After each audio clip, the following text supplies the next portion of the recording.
विलायत जाते समय वियोग के विचार से जो डेक हुआ था वह दक्षिण अफ्रीका जाते समय न हुआ। माता तो चल ही बसी थी। मैंने दुनिया का और यात्रा का अनुभव प्राप्त किया था।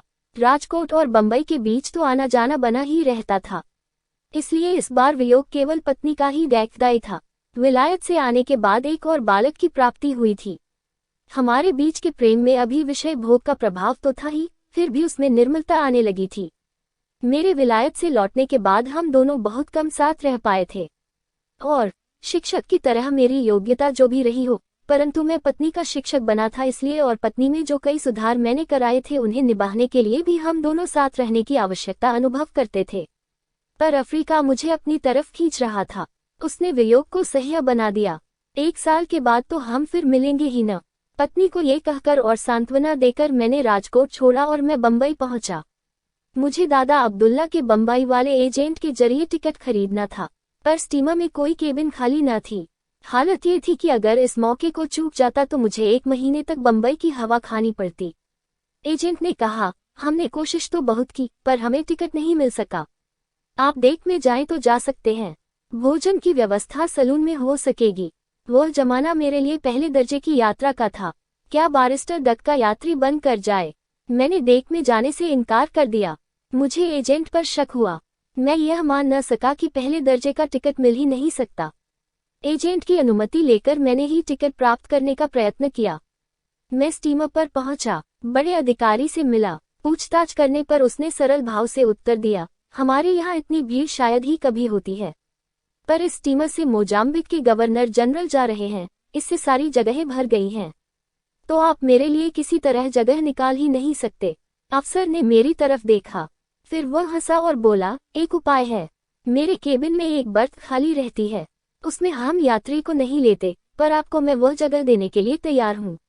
मैं खुश हुआ, अफसर का आभार माना, सेठ से बात करके टिकट कटाया और 1893 के अप्रैल महीने में उमंगों से भरा मैं दक्षिण अफ्रीका में अपना भाग्य आजमाने के लिए रवाना हो गया। पहला बंदर लामू पड़ता था। वहां पहुंचने में करीब 13 दिन लगे। रास्ते में कप्तान से अच्छी मित्रता हो गई। कप्तान को शतरंज खेलने का शौक था, पर वह अभी नौसिखुआ ही था। उसे अपने से कमजोर खेलने वाले साथी की जरूरत थी, इसलिए उसने मुझे खेलने के लिए न्योता। मैंने शतरंज का खेल कभी देखा न था, उसके विषय में सुना काफी था। खेलने वाले कहते थे कि इस खेल में बुद्धि का खासा उपयोग होता है। कप्तान ने कहा कि वह खुद मुझे सिखाएगा। मैं उसे अच्छा शिष्य मिला, क्योंकि मुझमें धैर्य था। मैं हारता ही रहता था, इससे कप्तान का सिखाने का उत्साह बढ़ता जाता था। मुझे शतरंज का खेल पसंद पड़ा, पर मेरा ये शौक कभी जहाज के नीचे न उतरा। उसमें मेरी गति राजा रानी आदि की चाल जान लेने से अधिक न बढ़ सकी। लामू बंदर आया। स्टीमर वहां 3-4 घंटे ठहरने वाला था। मैं बंदर देखने नीचे उतरा। कप्तान भी गया था। उसने मुझसे कहा, यहाँ का बंदर दगाबाज है, तुम जल्दी लौट आना। गांव तो बिल्कुल छोटा सा था। वहां के डाकखाने में गया तो हिंदुस्तानी नौकर दिखाई दिए। इससे मुझे खुशी हुई। मैंने उनसे बातचीत की, हबशियों से मिला, उनकी रहन सहन में रुचि पैदा हुई। इसमें थोड़ा समय चला गया। देख के दूसरे भी कई यात्री थे, मैंने उनसे जान पहचान कर ली थी। वे रसोई बनाने और आराम से भोजन करने के लिए नीचे उतरे थे। मैं उनकी नाव में बैठा। बंदर में ज्वार काफी था, हमारी नाव में बोझ ज्यादा था। प्रवाह का जोर इतना अधिक था कि नाव की रस्सी स्टीमर की सीढ़ी के साथ किसी तरह बंध ही नहीं पाती थी। नाव सीढ़ी के पास पहुंचती और हट जाती।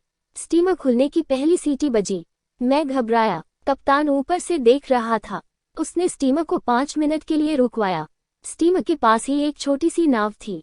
एक मित्र ने उसे 10 रुपए देकर मेरे लिए ठीक किया और इस छोटी नाव ने मुझे उस नाव में से उठा लिया। स्टीमर की सीढ़ी उठ चुकी थी।